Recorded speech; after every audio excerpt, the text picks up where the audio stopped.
The billionaire froze when her autistic daughter suddenly broke free from her hand and ran straight toward a stranger she had never met before. For 6 years, Briar Whitlock had struggled to tolerate unfamiliar people, loud sounds, unexpected touch, and crowded places. She rarely approached anyone outside her mother and her carefully chosen therapists. Yet that afternoon, in the middle of a beautiful charity garden filled with hundreds of guests, she heard one man's footsteps and did something that left everyone speechless. She ran toward him, wrapped both arms around his waist, and refused to let go. Her mother, Lenora Whitlock, one of the wealthiest women in America, stared in disbelief as the stranger knelt beside her daughter with tears in his eyes. What Lenora didn't know was that the quiet single father standing before her had once been a Navy SEAL, and the reason he understood her daughter's fear so instinctively was connected to a secret he had spent years trying to bury.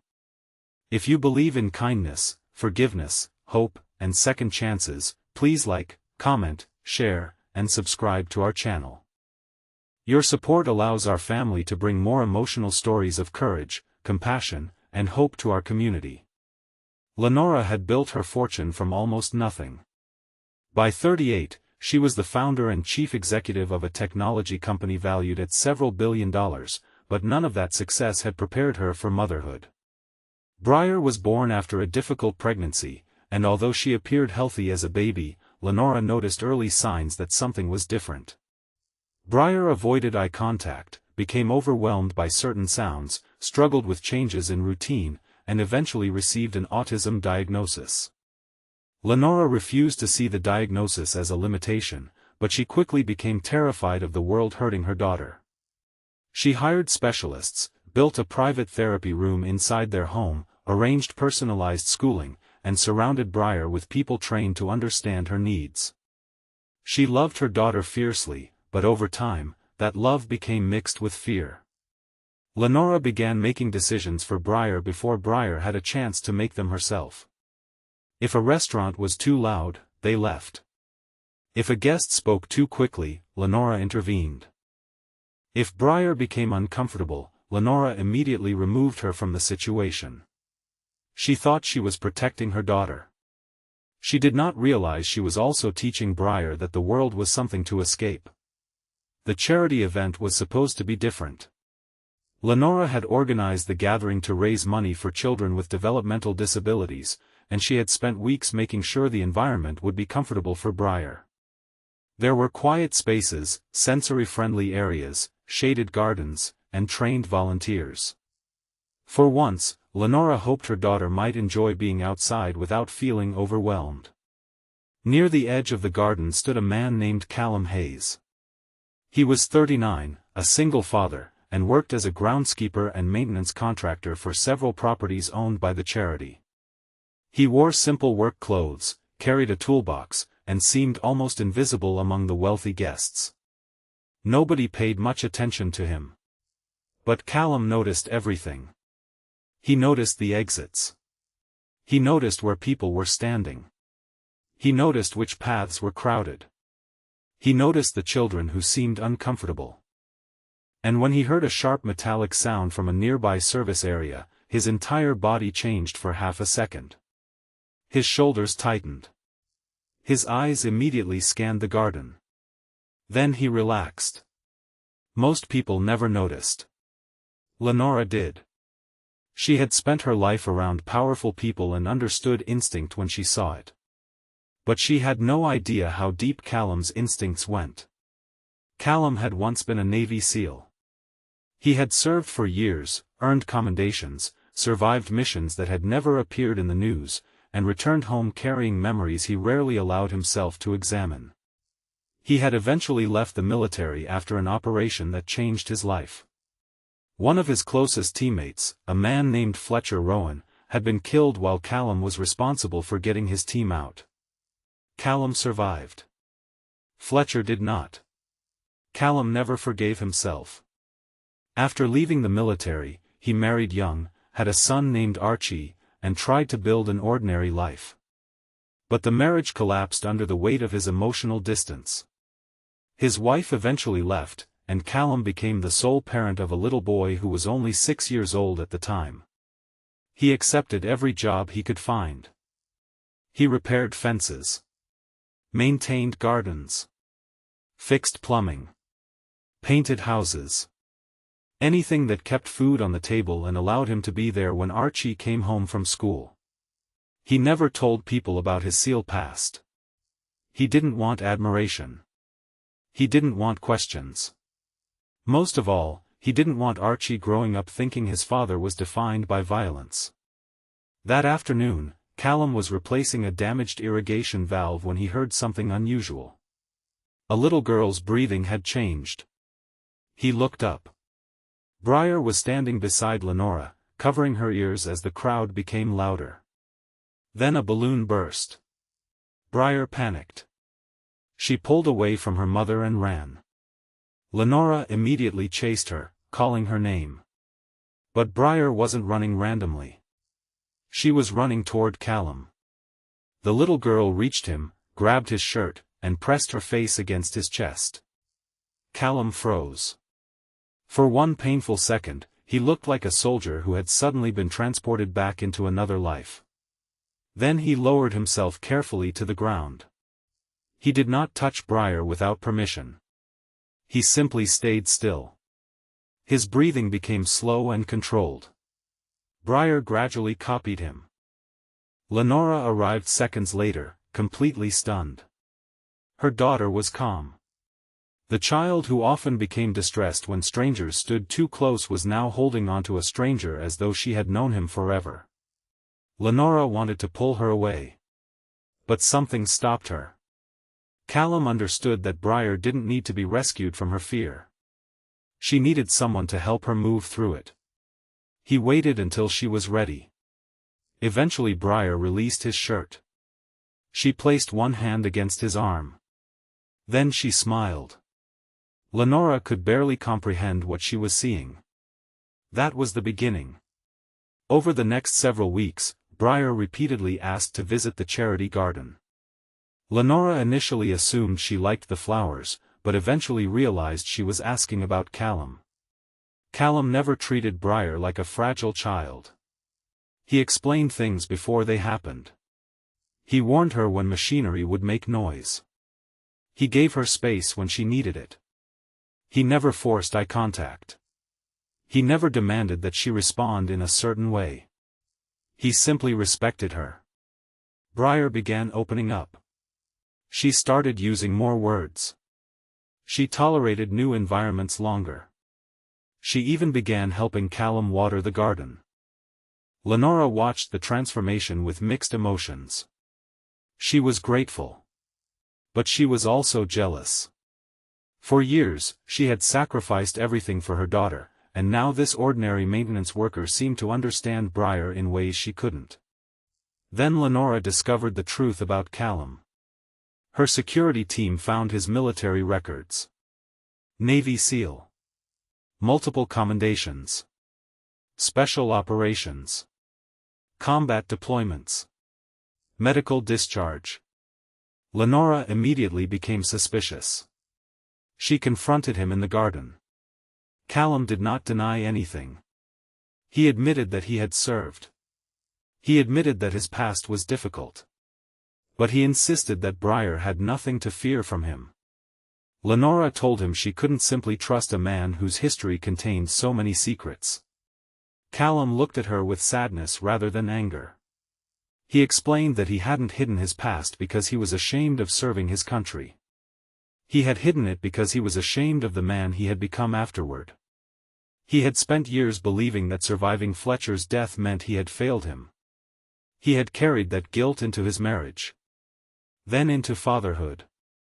He had convinced himself that if he stayed emotionally distant, he could never lose anyone again. Lenora realized that Callum was not hiding a dangerous secret. He was hiding a wounded heart.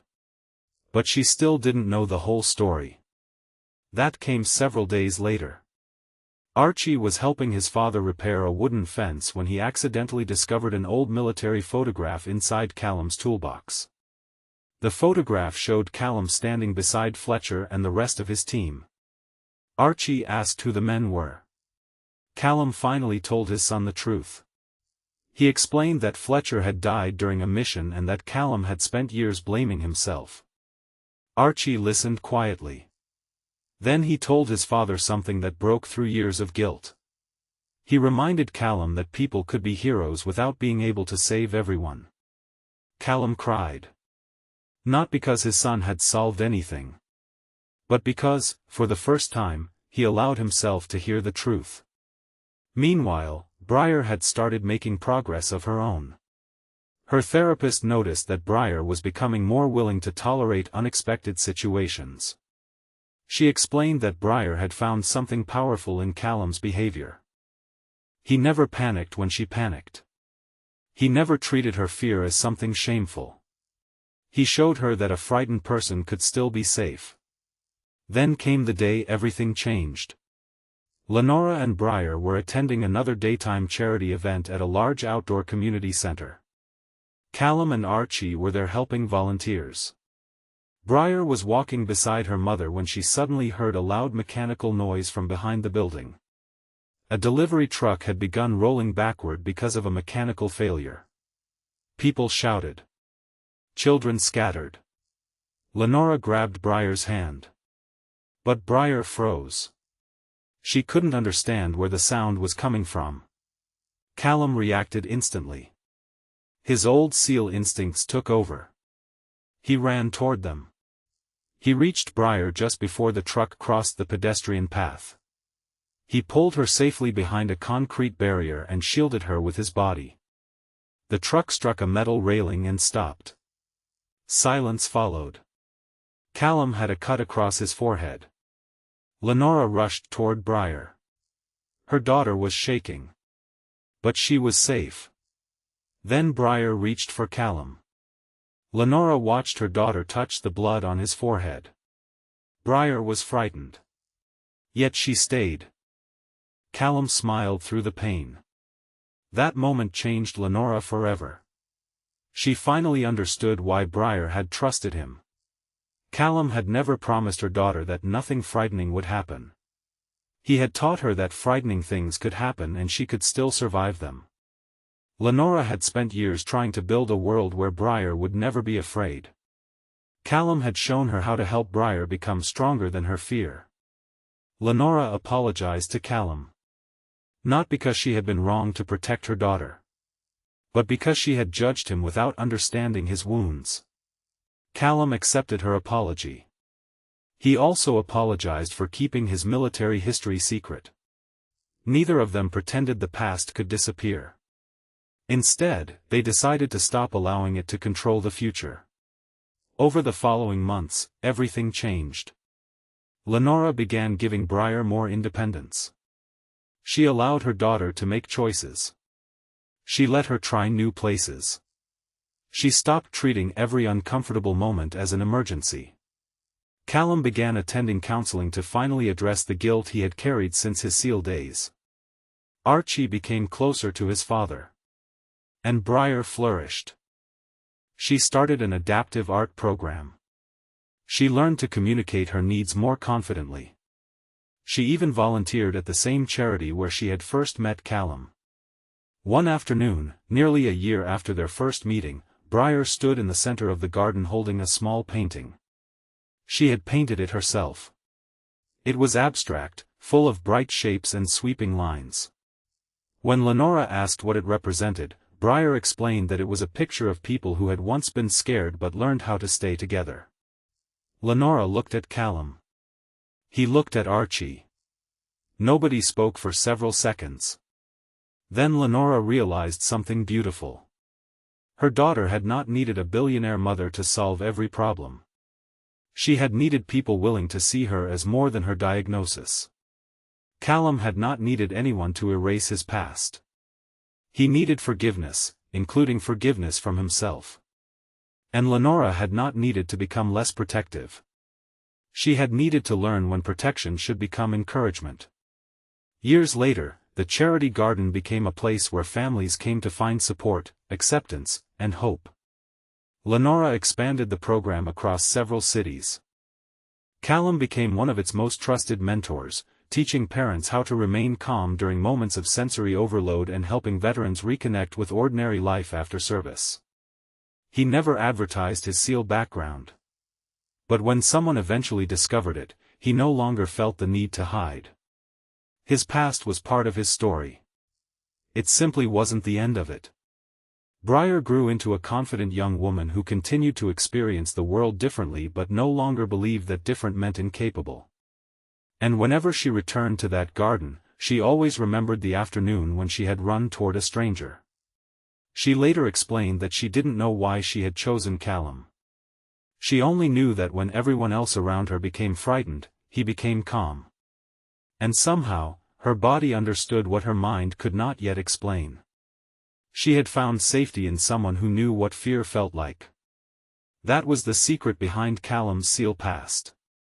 It wasn't the missions. It wasn't the medals. It wasn't the classified operations. It was that he had survived fear, loss, guilt, and loneliness, and instead of allowing those things to make him hard, he eventually learned how to use them to become gentle. If this story touched your heart, please like this video, leave a meaningful comment, share it with someone who needs hope today, and subscribe to our channel so you never miss another emotional journey. Before the story ends, leave a meaningful comment and tell us this: have you ever met someone who helped you become stronger simply by accepting you exactly as you were? Because sometimes the people who change our lives don't arrive with wealth, fame, or promises. Sometimes they arrive quietly. Sometimes they carry wounds nobody can see. And sometimes, the person we think needs saving is actually the person who teaches us how to save ourselves. Briar had run toward Callum that afternoon because something inside her recognized kindness before she understood it. And Callum had spent years hiding the strongest part of himself, believing his past made him broken. But in the end, a little girl who saw the world differently helped him see himself differently too. She taught him that surviving was not the same as living. Lenora learned that loving someone did not mean building walls around them. Archie learned that heroes were not people who never failed, but people who found the courage to keep loving after failure. And Callum finally learned the truth he had been searching for since the day he left the SEALs behind: sometimes the greatest victory is not coming home alive. Sometimes the greatest victory is finally allowing yourself to live once you get there.